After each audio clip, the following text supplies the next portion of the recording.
Marcus Johnson's Saturday mornings had a rhythm he cherished. After years of Navy SEAL deployments in chaotic war zones, the quiet hum of suburban life felt like a reward he had earned. The sun had barely crept over the rooftops, warming the dew-slick lawns, and the smell of freshly cut grass drifted through the neighborhood. Marcus sat in his garage, tools neatly arranged on the workbench, carefully oiling one of his rifles. His weapons weren't just hardware to him, they were reminders of discipline, precision, and responsibility. Each one had been legally purchased, licensed, and stored according to strict state laws. To Marcus, they represented freedom, the Constitution he had sworn to defend, and a way of keeping his skills sharp. For him, maintaining them was almost therapeutic, a ritual of calm. Inside the house, his wife Keisha hummed along to a gospel song playing from the kitchen radio while preparing breakfast. Their 2 children were upstairs, still tangled in sleep. The house was alive with peace, until the knock. It was sharp, 3 raps in quick succession. Not the casual knock of a neighbor dropping by to borrow sugar, but an assertive, commanding knock that belonged to someone trying to establish control before they even spoke. Marcus froze mid-motion, cloth still pressed to the rifle barrel. Years of training sharpened his instincts. Something in that sound didn't sit right. He set the weapon aside, wiped his hands, and strode to the front door. Opening it, he found 2 men standing stiffly on his porch. They wore crisp polo shirts with stitched patches that read, "Law Enforcement," in bold letters. Each carried a clipboard tucked under one arm and wore expressions that were too stern, too practiced. The taller of the 2, with a crew cut and mirrored sunglasses, stepped forward. His voice was clipped, almost rehearsed. "Mr. Johnson, we're here on behalf of the Homeowners Association. We need to speak with you about your firearms. They're in violation of HOA safety regulations. We're here to collect them." Marcus blinked, studying the men without answering right away. His eyes traveled from the cheap stitching of the patches, to the shiny, unused clipboards, to the way the shorter one kept shifting his weight nervously from foot to foot. Everything about them felt off. "The HOA doesn't have jurisdiction over firearms," Marcus finally said, voice calm but edged with steel. "And even if they did, you wouldn't be showing up unannounced at my door." The shorter man quickly interjected, fumbling with his clipboard. "We have an official notice right here, sir." He shoved a sheet of paper forward, but Marcus didn't even need to study it in detail. The formatting was sloppy, the HOA logo stretched and pixelated, and the signature at the bottom was a crude attempt at forgery. Marcus's lips pressed into a thin line. His mind began mapping possibilities. Were these petty criminals, scam artists, or something worse? His training reminded him to look for tells. The faint bulge near the taller man's waistband, the way they positioned themselves in a wide stance, blocking his exit. Not neighbors. Not officials. Predators. Still, he didn't show his hand. "Where's the HOA president?" Marcus asked evenly. "Where's the official seal, the board's letterhead, the posted notice that should have come in the mail?" The taller man leaned in slightly, his mirrored lenses reflecting Marcus's own unflinching stare. "Sir, don't make this difficult. This is a safety matter. Hand them over, and we'll be gone in 10 minutes.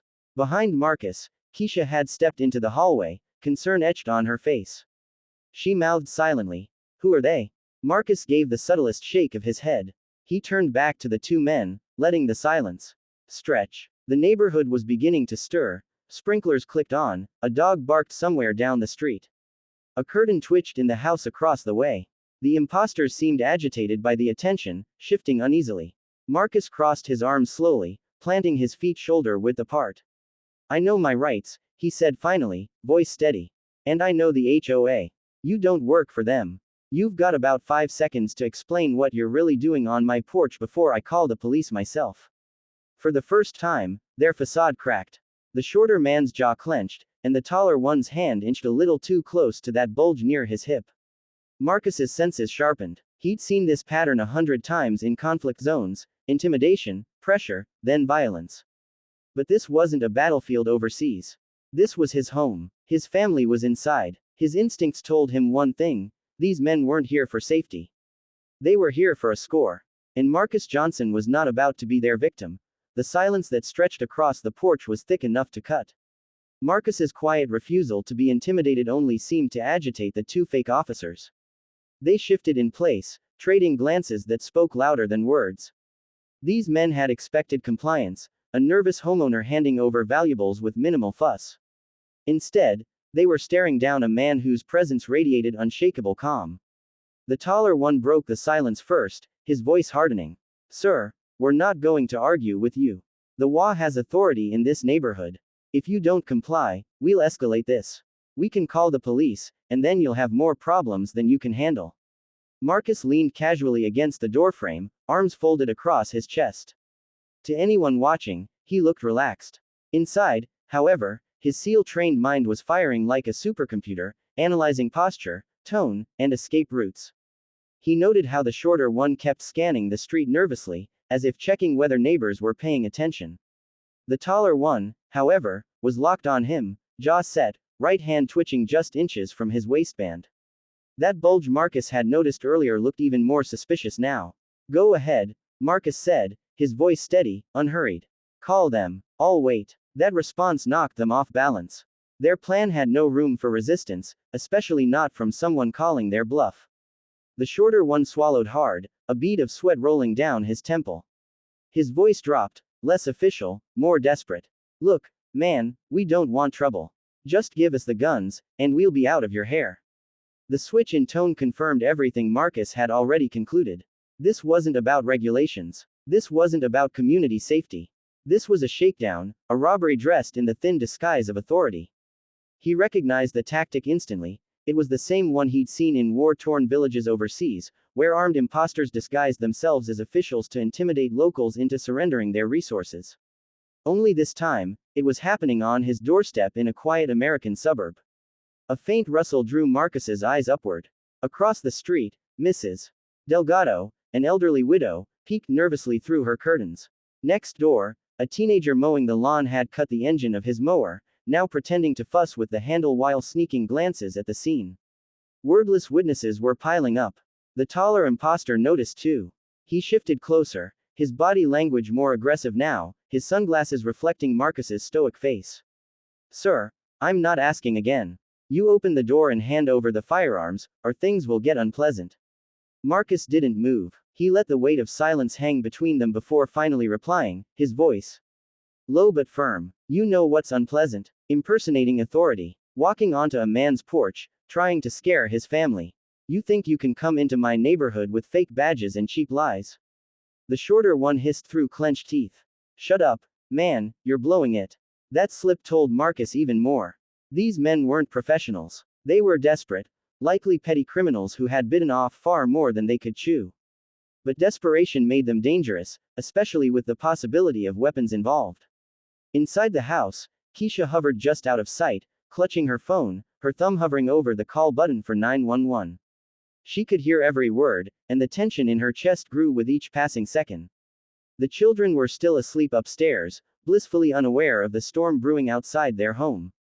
Marcus glanced at her briefly, catching her worried eyes through the hallway shadows. He gave the faintest nod, silent reassurance that he had this under control. But Keisha knew that look. It wasn't the face of a husband calmly chatting with neighbors. It was the face of a SEAL slipping back into mission mode. The taller imposter took another half step closer, invading Marcus's space, trying one last time to force compliance.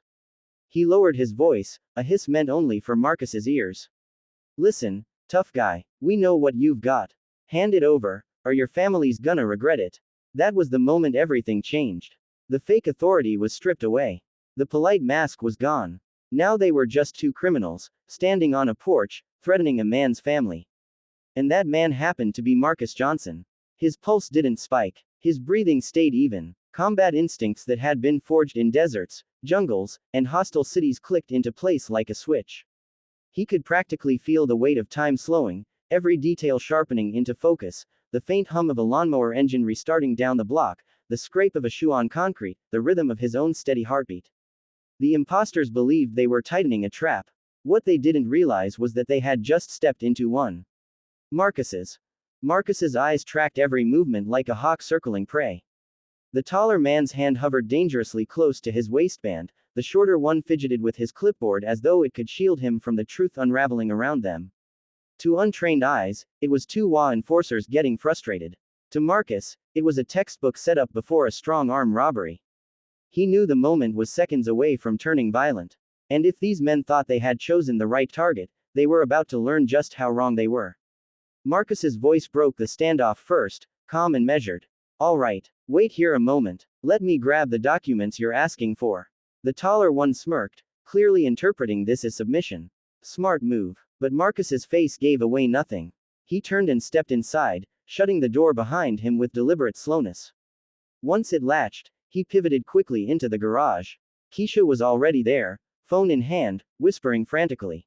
Marcus, they're not real HOA. I can feel it. Who are they? They're predators, Marcus said quietly, scanning the shelves. His voice was calm but carried that unmistakable edge of authority. Call 911. Tell them we've got 2 armed imposters attempting a break-in. Lock the front door and keep the kids upstairs.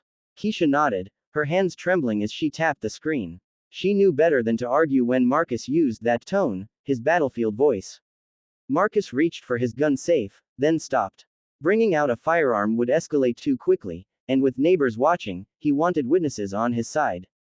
When law enforcement arrived, instead, he grabbed something simpler. A heavy-duty flashlight with a steel casing and a coil of paracord hanging neatly from a peg. Tools that could be lethal in skilled hands but looked innocuous enough in plain sight. His breathing slowed, heart rate dropping into the familiar rhythm of combat focus. This was the state SEALs trained to enter in high-risk operations, a razor's edge calm where every sound, every flicker of movement, carried weight. Moving like a shadow, Marcus slipped out the side door of the garage, circling around his house. Years of stealth training turned his footsteps into whispers against the grass. The imposters were still at the front, their attention fixed on the door, whispering harshly to one another.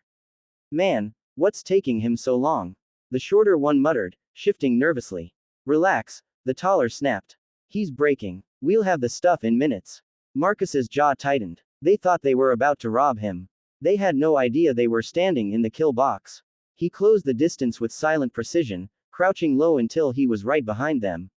In one smooth, explosive motion, he struck. His leg swept forward, hooking the taller man's shin and yanking it out from under him. The imposter hit the porch hard, air leaving his lungs in a grunt. Before he could reach for his waistband, Marcus's boot pinned his wrist flat against the wood. The shorter one spun, startled, but Marcus was already in motion. He surged forward, driving the steel-cased flashlight upward under the man's chin, pinning him against the wall with brutal efficiency. The clipboard clattered to the ground, useless as a shield. Don't move, Marcus growled, voice low and commanding.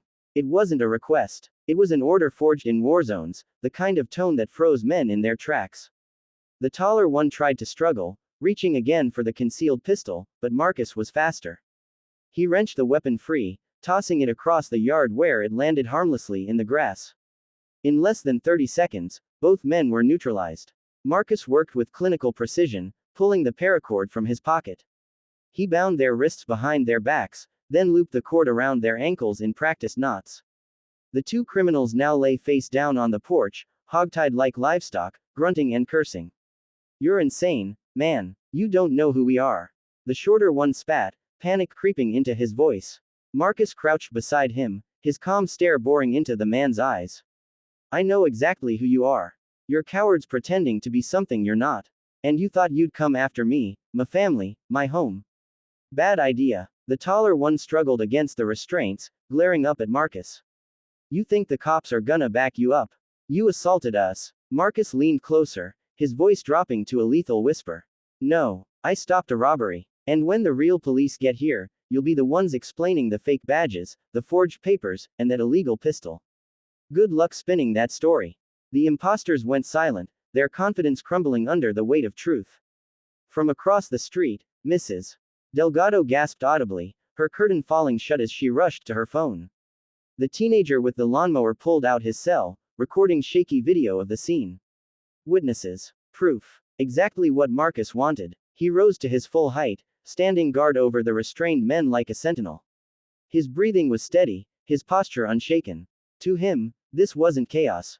It was control. He had turned the predators into prey without firing a single shot. And as the faint sound of approaching sirens began to echo through the neighborhood, Marcus knew this battle was already over. The distant wail of sirens grew steadily louder, bouncing off the quiet houses of the cul-de-sac. Neighbors who had been peeking timidly from behind curtains were now gathering in small knots at the edges of their driveways, murmuring with wide-eyed astonishment. To them, it looked like a scene from a movie. Two men trussed up like hogs on Marcus Johnson's front lawn, their fake uniforms torn, their clipboards scattered in the grass. Marcus stood over them, arms folded across his broad chest, his shadow long in the morning light. Calm, unshaken, watching. The very picture of control. The first squad car rolled up, lights flashing red and blue across the neat facades of the neighborhood. A second cruiser followed, then a third. Doors slammed, and officers approached cautiously, hands resting near their holsters. One of them, a stocky sergeant with graying temples, called out, "Sir, what's going on here?" Marcus raised his hands slightly, palms open, signaling cooperation. His voice was calm, professional. These two men impersonated HOA officers. They tried to confiscate my firearms under false pretenses. They were armed. I disarmed and restrained them. Evidence is on the ground. The sergeant's gaze shifted to the bound men, then to the pistol lying several feet away in the grass. He barked an order to his officers. Secure them. Within seconds, the fake HOA enforcers were hauled upright. One cursed and spat, the other tried to protest. This is unlawful. He attacked us. We're with the HOA. Save it. The sergeant cut him off, snapping the cuffs tight. You've got forged documents, fake patches, and an unlicensed firearm. You're done. The shorter man sagged, realizing the game was over. The taller one glared daggers at Marcus, but there was no power left in his stare. Meanwhile, one of the officers knelt to collect the clipboards and fake paperwork. He flipped through them, shaking his head. Sergeant, these are terrible forgeries. You can see the ink bleeding through. And the HOA president's signature. It doesn't even match the one on file. The sergeant sighed, rubbing his forehead. Bunch of idiots. He turned to Marcus. You did the right thing, sir. Looks like you prevented a robbery, or worse. From across the street, Mrs. Delgado called out tremulously, he saved us. They could have come to our houses next. Other neighbors nodded, murmuring agreement. A teenager with a phone raised it slightly. I got the whole thing on video.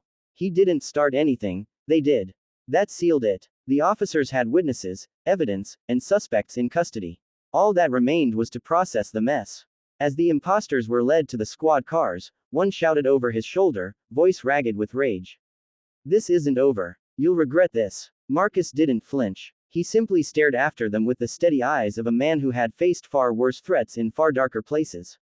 His silence was louder than any retort. The sergeant approached again, his expression softening. Mr. Johnson, can I ask, how did you manage to take them both down without a scratch? Most people would have panicked. Marcus allowed the faintest trace of a smile. Let's just say I've had training.